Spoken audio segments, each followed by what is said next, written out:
السلام علیکم، افتخار ٹاکس میں خوش آمدید۔ میں ہوں ڈاکٹر افتخار۔ محترم ناظرین، کینیڈا دنیا کا دوسرا سب سے بڑا ملک ہے، لیکن اس کی آبادی صرف 3.5 کروڑ ہے۔ اسی لیے گورنمنٹ آف کینیڈا تمام دنیا بشمول پاکستان سے محنتی، ایماندار، پڑھے لکھے اور ہنرمند افراد کو کینیڈا میں خوش آمدید کہنے اور ان کو اپنی شہریت دینے کی پالیسی پہ عمل درآمد ہے۔ اسی لیے پاکستان میں آج کل لوگوں کی ایک بڑی تعداد کینیڈین امیگریشن کے لیے اپلائی کر رہی ہے۔ لیکن جہاں کینیڈا لوگوں کی خوابوں کی تعبیر ہو سکتا ہے، وہیں اگر آپ کینیڈا کے حالات اور وہاں کے سسٹم کے لیے خود کو تیار کیے بغیر جائیں گے تو کینیڈا ایک بھیانک خواب بھی ثابت ہو سکتا ہے۔ اس لیے کینیڈا میں سموتھلی اور کوئکلی اور اچھے طریقے سے سیٹل ہونے کے لیے ہم آج آپ کو 5 گولڈن ٹپس بتائیں گے جن کو آپ کو ذہن میں رکھنے کی ضرورت ہے، اور 5 اسینشل سکلز بھی بتائیں گے جو کہ آپ کو سیکھنی اور اپنے اندر پیدا کرنی چاہیے تاکہ کینیڈا واقعی آپ کے خوابوں کی ایک جنت بن جائے۔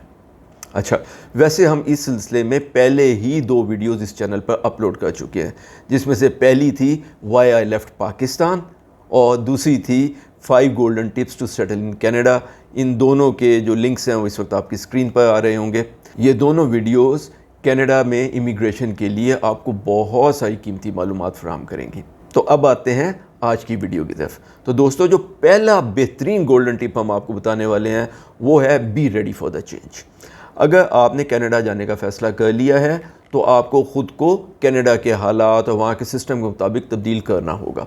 کینیڈا پاکستان سے موسم، رسم و رواج، رہن سہن اور وہاں کے لوگوں کے طور اطوار غرض ہر طریقے سے بالکل مختلف ہے، اور کینیڈا کی گورنمنٹ اور کینیڈا کا سسٹم اور سوسائٹی تو ظاہر ہے خود کو آپ کے لیے تبدیل نہیں کریں گے۔ یہ مینٹل چینج کہ آپ نے وہاں جا کے خود میں ایک تبدیلی لانی ہے، آپ کی سکسیسفل سیٹلمنٹ کی ہے، بنیاد ہے۔ بالکل ویسے ہی جیسے ہم اپنی بیٹیوں کو نصیحت کرتے ہیں کہ بیٹا سسرال جا کر آپ کو اس گھر کے مطابق ڈھلنا ہے، آپ کا پورا سسرال آپ کے مزاج کے مطابق تبدیل نہیں ہوگا۔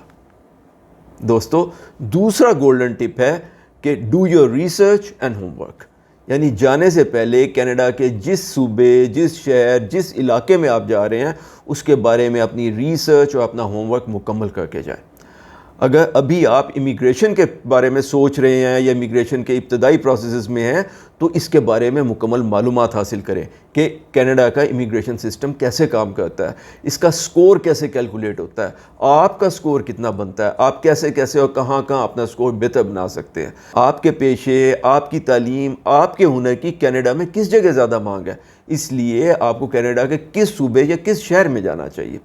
اور اگر آپ اس نتیجے پر پہنچیں کہ آپ کا موجودہ پروفیشن یا آپ کی موجودہ کوالیفیکیشن کینیڈا میں سیٹل ہونے کے لیے زیادہ مناسب نہیں ہے تو بھی کوئی بات نہیں۔ اس صورت میں آپ کینیڈا کی ویب سائٹ پہ سرچ کیجئے کہ کینیڈا میں اس وقت کس شعبے میں اور کس ہنر میں زیادہ ڈیمانڈ چل رہی ہے۔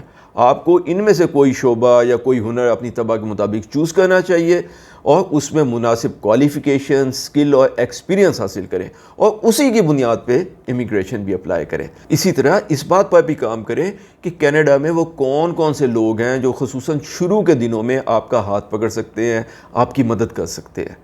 آپ کو دیکھنا چاہیے کہ آپ کو وہاں رہائش کہاں ملے گی، اس کی کاسٹ کتنی ہوگی، آپ شروع کے دنوں میں کون سا جاب کریں گے اور پھر آخر کا اپنا فائنل کیریئر کس کو بنائیں گے۔ ان تمام سوالات کے جواب آپ کے پاس کینیڈا جانے سے پہلے ہونے چاہیے۔ اسی طریقے سے آپ کا کینیڈا میں زیادہ سے زیادہ لوگوں کے ساتھ رابطہ ہونا چاہیے تاکہ ضرورت پڑنے پر وہ لوگ آپ کی مدد کر سکیں، آپ ان سے مدد لے سکیں۔ دوستو، تیسرا گولڈن ٹپ ہے ڈاکیومنٹیشن۔ آپ کی جو بھی تعلیم یعنی کوالیفیکیشن ہے، جو بھی سکل ہے، جو بھی ایکسپیرینس ہے، وہ کینیڈا میں صرف تب آپ کے کام آ سکتا ہے جب آپ کے پاس ان کے مناسب سرٹیفکیٹس ہوں، اور پھر یہ تمام ڈگریاں اور سرٹیفکیٹس بھی آپ کو پاکستان کے مناسب ادارے یا باڈی سے سرٹیفائی کرانا ہوتے ہیں۔ مثال کے طور پہ اگر آپ ڈاکٹر ہیں تو جب تک آپ کی تمام ڈگریاں، آپ کے سرٹیفکیٹس اور آپ کا ایکسپیرینس PMDC یعنی Pakistan medical and dental council سے تصدیق شدہ نہیں ہوگا، وہ کینیڈا میں بھی قابل قبول نہیں ہوگا۔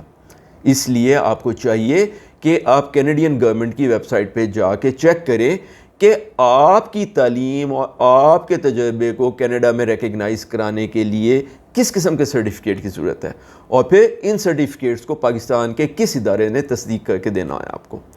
اچھا صرف یہی نہیں بلکہ جب آپ یہ سرٹیفکیٹس کینیڈا میں کہیں پہ بھی جاب وغیرہ کسی بھی چیز کے لیے جمع کرائیں گے تو وہ لازماً ان سرٹیفکیٹس کو واپس پاکستان اسی ادارے کو کنفرم کرنے کے لیے بھیجیں گے جس نے ان کی تصدیق کی تھی۔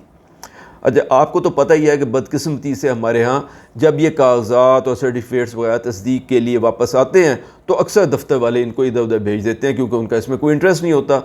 اسی لیے آپ اس بات کو یقینی بنائیں کہ کوئی قابل بھروسہ شخص، آپ کا دوست یا آپ کا ریلیٹیو یا آپ کا کوئی بھائی ایسا ضرور ہونا چاہیے یہاں پہ پیچھے پاکستان میں جو اس بات کو یقینی بنا سکے کہ اگر آپ کا کوئی سرٹیفکیٹ کسی دفتر میں تصدیق کے لیے آئے تو وہ اس کو فالو کر سکے کہ اس دفتر والوں نے اس کی مناسب تصدیق کر کے اس کو بروقت کینیڈا واپس بھجوا دیا ہے۔ اسی طرح آپ کو اپنی تمام تعلیمی ڈگریاں اور سرٹیفکیٹس کینیڈا میں ICAS نامی ایک ادارے کے پاس بھجوانا ہوتے ہیں جو آپ کی تعلیمی قابلیت کو آپ کے سرٹیفکیٹس کے مطابق جانچنے کے بعد آپ کو سرٹیفائی کرے گی کہ آپ کی تعلیم کو کینیڈا کے تعلیمی سسٹم کی کس لیول کے برابر تسلیم کیا جائے گا۔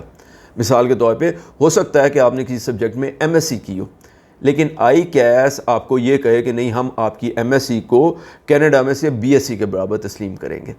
اس کا مطلب یہ ہوگا کہ اگر آپ کینیڈا میں اپنے تعلیمی سلسلے کو آگے بڑھانا چاہیں گے تو آپ کو آگے داخلہ صرف اس بنیاد پہ ملے گا کہ آپ نے BSc کیا ہوا ہے نہ کہ MSc۔ کیوں؟ کیونکہ ICAS نے آپ کو BSc کے برابر قرار دیا اور بالکل اسی طریقے سے اگر آپ وہاں کوئی جاب اپلائی کریں گے تو بھی آپ کی تعلیمی قابلیت BSc سمجھی جائے گی، MSc نہیں۔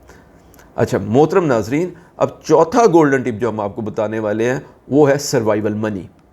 کینیڈا میں پہلے 3 سے 6 مہینے جب آپ کے پیپر، سرٹیفکیٹ اور ایکسپیرینس وغیرہ کی تصدیقیں ہو رہی ہوتی ہیں اور اس میں 3 سے 6 مہینے لگ جاتے ہیں اور آپ ابھی اپنا پہلا جاب ڈھونڈ رہے ہوتے ہیں تو یہ ٹائم آپ کے لیے فائنینشلی ڈیفیکلٹ ہو سکتا ہے۔ اس لیے یہ کینیڈین گورنمنٹ کی بھی لیگل ریکوائرمنٹ ہے کہ جب آپ کینیڈا تشریف لے جائیں گے تو آپ کے پاس مناسب رقم ہونی چاہیے تاکہ جاب وغیرہ ملنے تک آپ خود کو سسٹین کر سکیں۔ آپ کے پاس اگر آپ اکیلے جا رہے ہیں تو 14,000 کینیڈین ڈالرز، اگر آپ 2 لوگ جا رہے ہیں تو آپ کے پاس 17,000 کینیڈین ڈالر، اگر آپ 3 لوگ ہیں مثال کے ساتھ آپ کا ایک بچہ بھی ہے تو آپ کے پاس 21,000 کینیڈین ڈالر، اور اگر آپ 4 لوگ ایز اے فیملی مائگریٹ کر رہے ہیں تو آپ کے پاس 26,000 کینیڈین ڈالر ساتھ لے کر جانے ہیں اور ان کو ڈکلیئر کرنا لازم ہے۔ لیکن اگر آپ اسے کچھ زیادہ رقم لے جا سکیں تو اور زیادہ بہتر ہے۔ میں اس بات کو کلیریفائی کرتا چلوں کہ اس مد میں آپ جتنی بھی رقم لے کے جائیں گے وہ آپ ہی کی ملکیت ہے۔ کینیڈا کی گورنمنٹ یہ آپ سے لے نہیں لیتی، یہ آپ ہی کے پاس رہتی ہے، آپ ہی کی ملکیت ہوتی ہے اور آپ کو وہاں سیٹل ہونے میں مدد دیتی ہے۔ دوستو 5ویں اور آخری گولڈن ٹپ یہ ہے کہ ایکوائر 5 اسینشل سکلز، یعنی خود میں 5 اہم سکلز یعنی خوبیاں یا صلاحیتیں پیدا کیجیے جو کینیڈا میں آپ کے بہت کام آئیں گی۔ ان 5 سکلز میں سب سے پہلی سکل جو آپ کو خود میں پیدا کرنی چاہیے وہ لینگویج سکل ہے۔ آپ جانتے ہیں کہ انگلش جو ہے وہ کینیڈا کی مین لینگویج ہے اور آپ کو کینیڈین امیگریشن کے لیے انگلش لینگویج میں اپنی پروفیشنسی یعنی اہلیت کو ثابت کرنا ہوتا ہے۔ اس کے لیے اکثر لوگ جو ہے وہ آئلس کا ٹیسٹ پاس کرتے ہیں جس میں انہیں 6 کا بینڈ حاصل کرنا ہوتا ہے پرماننٹ ریزیڈنس حاصل کرنے کے لیے۔ اس لیے اپنی انگلش لینگویج سکلز کو امپروو کرنے کے لیے اور آئلس کے لیے ابھی سے مناسب تیاری شروع کر دیں اور ہو سکے تو کچھ کورسز وغیرہ بھی لے لیں۔ لینگویج میں بھی شاید آپ کو سب سے زیادہ توجہ لسننگ کمپوننٹ کو دینے کی ضرورت ہوتی ہے کیونکہ وہ لوگ بھی جن کی انگریزی اچھی خاصی ہوتی ہے ان کو بھی کینیڈا جا کے بعض اوقات وہاں کے لوگوں کا ایکسینٹ یعنی لہجہ سمجھنے میں مشکل پیش آتی ہے، اور آپ کو تو پتہ ہی ہے جب تک آپ سامنے والے کی بات سمجھ نہیں لیں گے کہ وہ آپ سے کیا کہہ رہا ہے آپ اس کو کیا جواب دیں گے، آپ کی تو بولنے کی باری ہی نہیں آئے گی۔ اس لیے آپ کو خصوصی طور پر لسننگ اور سپیکنگ پر بہت توجہ دینے کی ضرورت ہے۔ اس کے لیے بہت ساری ہیلپ اور کورسز جو ہیں وہ آن لائن دستیاب ہیں اور ان میں سے اکثر تو بالکل فری ہیں، بس آپ کو تھوڑی سی محنت کرنے کی ضرورت ہے۔ اچھا لینگویج سکل میں ہی ایک دوسری اہم بات یہ ہے کہ اس بات کو کبھی نہ بھولیے کہ کینیڈا ایک بائی لنگول کنٹری ہے، یعنی کینیڈا میں 2 زبانیں بولی جاتی ہیں۔ کینیڈا کی سرکاری زبانیں بھی 2 ہیں، یعنی ایک انگریزی اور دوسری فرینچ۔ ہم لوگ ظاہر ہے انگریزی میں کمیونیکیٹ کرنا چاہیں گے اور یہی ہماری مین لینگویج ہوگی، لیکن اگر آپ کے پاس ٹائم ہو تو کوشش کیجئے کہ کم از کم کچھ نہ کچھ بنیادی فرینچ سیکھ لیں اور اس کا کچھ چھوٹا موٹا سرٹیفکیٹ بھی حاصل کر لیں.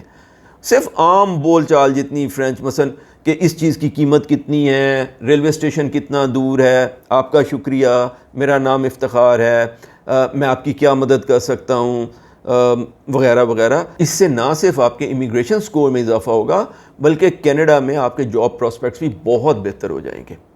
اچھا دوستو، دوسری سکل جو آپ کو ایکوائر کرنی چاہیے وہ آپ کی پروفیشنل سکل ہے. یعنی آپ کینیڈا جا کے کیا کریں گے، کس شعبے یا کس پروفیشن کو اپنا کیریئر بنائیں گے. اس سلسلے میں سب سے اہم جو فیکٹر ہے وہ آپ کی ایج ہے.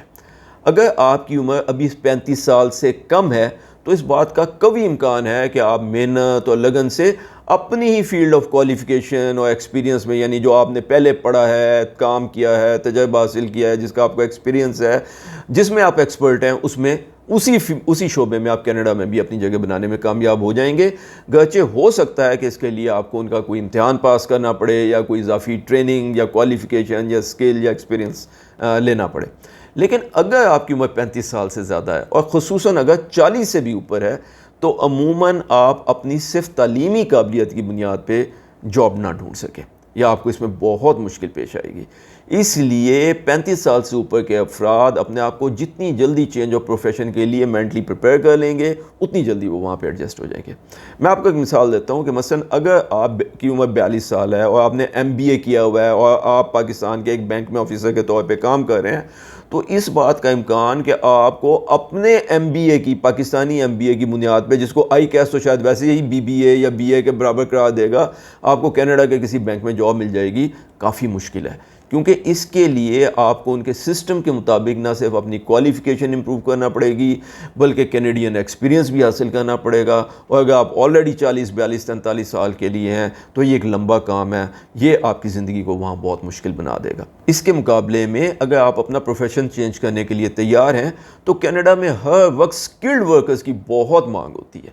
اس کے لیے آپ کو چاہیے کہ ان کی ویب سائٹ پہ جا کے دیکھیں کہ جس جگہ آپ جانا چاہ رہے ہیں وہاں کس قسم کی سکل کی ڈیمانڈ بہت زیادہ ہے. آپ ان سکلز میں سے کوئی ایک سکل اپنی پسند اور اپنی طبع کے مطابق چوز کر لیں، اس کا انتخاب کریں اور امیگریشن تک آپ کے پاس جتنا ٹائم ہے اس میں اس سکل کو باقاعدہ کسی ادارے سے 6 یا 12 مہینے کا ڈپلومہ کر کے سیکھیں اور اس کا سرٹیفکیٹ لیں اور پھر اسی میں پریکٹیکل ایکسپیرینس حاصل کریں اور اس کا بھی سرٹیفکیٹ لیں اور اپنے ڈپلومہ اور ایکسپیرینس سرٹیفکیٹ کو ICAS سے سرٹیفائی کرائیں. تو انشاءاللہ بہت جلدی کینیڈا میں نہ صرف آپ ایڈجسٹ ہو جائیں گے بلکہ آپ کی آمدنی کسی دفتر میں کام کرنے والے افسر سے بھی بہت زیادہ ہوگی. تیسری جو سیٹ آف سکل آپ کو خود میں پیدا کرنے کی ضرورت ہے دوستو وہ ہے سوشل سکل. یعنی کینیڈا میں رہتے ہوئے اگر آپ کینیڈین سوسائٹی کے ضابطوں اور نارمز کو فالو نہیں کرتے ہیں تو اس سوسائٹی میں آپ کے لیے جگہ بہت تنگ ہو جائے گی. پاکستان کی سوسائٹی کا تو آپ جانتے ہیں مزاج یہ ہے کہ اکثر لوگ اپنے کاروبار اور اپنی ذاتی زندگی میں بھی چالاکی، جھوٹ، وعدہ خلافی، بہانے بازی کا سہارا لیتے ہیں. جو شخص جتنا چلاک، جھوٹا، فریبی اور چرب زبان ہے اتنا ہی کامیاب ہے. لیکن دوستو کینیڈا میں یہ سب کچھ نہیں چلے گا. اگر آپ وقت کی پابندی نہیں کرتے، وعدہ خلافی کرتے ہیں، ٹائم پہ اپنا کام مکمل نہیں کرتے اور خصوصاً اگر آپ جھوٹ بولتے ہیں تو وہ سوسائٹی آپ کو مکھن میں سے بال کی طرح نکال کے باہر پھینک دے گی. تو خدا را خود میں پاکستانی چلاکیوں کی بجائے وقت کی پابندی، وعدے کی پاسداری، سچ بولنا، اپنا کام مکمل کرنے جیسی بہترین بنیادی انسانی خوبیاں پیدا کرنے کی کوشش کریں. اچھا، اس کے ساتھ ساتھ خود میں کمیونیکیشن سکلز کو بھی بہتر بنائیں. یعنی آس پاس کے لوگوں سے بات کیسے کرنی ہے، ان سے دوستانہ تعلق کیسے پیدا کرنا ہے، یہ سوسائٹی میں اور خصوصاً نئی سوسائٹی میں ایڈجسٹ ہونے کے لیے بہت ضروری ہوتا ہے. اور پھر کینیڈا میں آپ جتنے بھی لوگوں کو جانتے ہیں ان سے مضبوط تعلق اور رابطہ قائم رکھیں. وہاں کے لوگ جاب ڈھونڈنے اور پھر کمیونٹی میں سیٹل ہونے کے لیے ایک دوسرے کی بہت مدد کرتے ہیں. اس سلسلے میں ہم آپ کو اسٹرانگلی ریکمینڈ کریں گے کہ آپ کو لنکڈ ان پر ہونا چاہیے. اچھا دوستو، چوتھا سکل سیٹ جو آپ کو خود میں پیدا کرنے کی ضرورت ہے اس کو ہم کہتے ہیں ہوم سکلز. ہمارے پاکستانی ماحول میں تو آپ کو پتہ ہی ہے کہ مرد حضرات جو ہے نا وہ گھر کا کام کرنا اپنی توہین سمجھتے ہیں. اکثر گھروں میں روزمرہ کے کاموں مثلا صفائی، کپڑے دھونا، کپڑے استری کرنا، کھانا پکانا وغیرہ ان تمام کاموں کے لیے ماسیاں یا ملازم ہوتے ہیں یا بیچاری بیویاں کرتی ہیں. کینیڈا میں اس طرح کی کوئی سہولت موجود نہیں ہوگی اور آپ کو مل جل کر ایک دوسرے کی مدد کرنی ہوگی۔ اگر آپ فیملی سمیت جا رہے ہیں تو عین ممکن ہے کہ کوئی ایسا وقت بھی آئے کہ آپ کو اسٹے ہوم ڈیڈی یا ہسبینڈ بننا پڑے، یعنی آپ کی مسز کو تو جاب مل جائے اور آپ کو گھر میں رہ کے گھر بھی سنبھالنا پڑے، گھر کے کام کاج بھی کرنا پڑے، بچوں کا بھی خیال رکھنا پڑے، جب تک کہ آپ کو خود کوئی مناسب جاب نہیں مل جاتی۔ اس لیے آپ گھر کے یہ بنیادی کام کاج سیکھیے اور ابھی سے گھر پر اپنی فیملی کا ان چھوٹے موٹے کاموں میں ہاتھ بٹانا شروع کر دیں۔ بنیادی کوکنگ سیکھیں، کوکنگ کو انجوائے کریں، اس کو ایسا ہابی ٹیک اپ کریں۔ اچھا، کھانے کے بعد برتن دھو دیا کریں، اپنے کپڑے خود استری کیا کریں اور گھر کی صفائی میں بھی گھر والوں کا ہاتھ بٹایا کریں۔ اگر آپ یہ سب کچھ یہاں کرنا شروع کر دیں گے تو وہاں تو نہ تو یہ آپ کو غیر مناسب لگے گا اور نہ ہی آپ کو بوجھ لگے گا، بلکہ آپ لوگوں کا فیملی بانڈ بہت ہی مضبوط ہو جائے گا اور کینیڈا میں رہنا آپ کے لیے مشکل ہونے کی بجائے بالکل ایک نیچرل سی اور نارمل بات ہوئے گی۔ اور آخر میں آخری اور 5ویں سکل جو ہم آپ کو بتانے جا رہے ہیں وہ ہے آڈ جاب سکل، یعنی آپ گھر کے ہینڈی مین بننے کی ٹریننگ لیں۔ ساری چھوٹی موٹی مرمتیں، چھوٹا موٹا سارا کام خود کرنے کی کوشش کریں، ان چیزوں کو سیکھیں۔ اس میں سے سب سے پہلی اور سب سے ضروری تو ڈرائیونگ ہے۔ آپ کو، اور اگر آپ کی وائف آپ کے ساتھ جا رہی ہیں تو ان کو بھی ڈرائیونگ نہ صرف آنی چاہیے بلکہ آپ دونوں کو ڈرائیونگ میں بالکل کانفیڈنٹ ہونا چاہیے، اور آپ دونوں کے پاس ویلڈ کمپیوٹرائز لائسنس بھی ہوں پاکستان والے، بلکہ بہتر تو یہ ہوگا کہ آپ اپنے ساتھ انٹرنیشنل لائسنس بھی، ڈرائیونگ لائسنس بنوا کے لے جائیں۔ اس کے علاوہ گھر کے باقی تمام اور جاب، مثلا چھوٹی موٹی ریپیئر ہے، بجلی کا بلب چینج کرنا ہے، کوئی بجلی کا سوئچ ٹوٹ گیا ہے یا بٹن خراب ہو گیا اس کو آپ خود ریپلیس کر سکیں، واش روم میں کوئی ٹوٹی لیک ہو گئی ہے یا فلش میں کوئی پرابلم ہے یا فلش کا ٹینک جو ہے وہ لیک ہو رہا ہے یا کہیں کوئی پائپ چھوٹا موٹا لیک ہو رہا ہے، اس کو آپ خود مرمت کر سکیں، آپ اپنا گھر کم از کم اندر سے خود پینٹ کر سکیں۔ اسی طریقے سے کپڑوں کی چھوٹی موٹی مرمت یا ان کی چھوٹی موٹی آلٹریشن آپ خود کر سکیں۔ ہاں، کار کی بنیادی مینٹیننس ضرور سیکھیے۔ کار کی بنیادی مینٹیننس آپ کو خود کرنی چاہیے، اس کا آئل چینج کرنا، فلٹر چینج کرنا، بریک پیڈز وغیرہ، یہ بالکل عام سی باتیں اور بڑا آسانی سے آپ اس کو سیکھ سکتے ہیں۔ اور سب سے بڑھ کر آپ کو کمپیوٹر کا بہت اچھا نالج ہونا چاہیے، کیونکہ کینیڈا میں تقریباً ہر کام کمپیوٹر پہ ہوتا ہے۔ اس لیے آپ کو سافٹ ویئر، انٹرنیٹ، کمپیوٹر میں کوئی پرابلم ہو جائے تو اس کی ٹربل شوٹنگ اور تھوڑا بہت ہارڈ ویئر کا کام بھی پتہ ہونا چاہیے۔ مثلا اگر آپ کے پرنٹر میں سے پیپر ڈسٹ آ گئی اور اس کا رولر جیم ہو گیا تو آپ کو چاہیے کہ آپ اس کی سروس خود کریں، کیونکہ وہاں کا پروفیشنل اس کی ریپیئر کا جو بل بنائے گا وہ پرنٹر کی قیمت سے بھی زیادہ ہوگا۔ تو دوستو، یہ ہیں وہ 5 گولڈن ٹپس اور وہ 5 گولڈن سکلز جن کی طرف آپ کو توجہ دینے کی بہت ضرورت ہے۔ اور یقین کیجئے یہ بالکل بھی مشکل نہیں ہے، اس میں محنت سے زیادہ آپ کی سوچ کی تبدیلی کا عمل دخل ہے۔ آپ جیسے ہی ایک پاکستانی مرد کے خول سے باہر آئیں گے تو آپ کو اپنا کام خود کرنا اچھا لگنے لگے گا، آپ کے فیملی کے ساتھ بھی زیادہ وقت گزاریں گے، آپ کا فیملی بانڈ بھی سٹرونگ ہوگا، اور کینیڈا جانے سے پہلے ہی آپ کے گھر میں، آپ کی زندگی میں بہت ساری مثبت تبدیلی آ گئی ہوگی۔ اور ہماری دعا ہے کہ آپ جہاں بھی رہیں صحت، سکھ اور خوشی کے ساتھ رہیں۔ تو اگر ہماری ویڈیو آپ کو پسند آئی ہو تو اس کو لائک ضرور کیجیے اور اپنے ان دوستوں کے ساتھ بھی شیئر کیجیے گا جو آپ کے ساتھ کینیڈا جانے کے بارے میں سوچ رہے ہیں، اور ہمارے چینل افتخار ٹاکس کو سبسکرائب کر لیں، اور ہاں، بیل آئیکن دبانا نہ بھولیے گا، کیونکہ ہم اسی طریقے کی بہت ہی دلچسپ معلوماتی ویڈیوز ہفتے میں 2 مرتبہ اس چینل پر آپ کے لیے اپلوڈ کرتے ہیں۔ اپنا اور اپنے آس پاس کے لوگوں کا اور خاص طور پہ اپنی فیملی کا بہت خیال رکھا کریں۔ اللہ ہم سب کا حامی و ناصر ہو۔ السلام علیکم ورحمۃ اللہ وبرکاتہ۔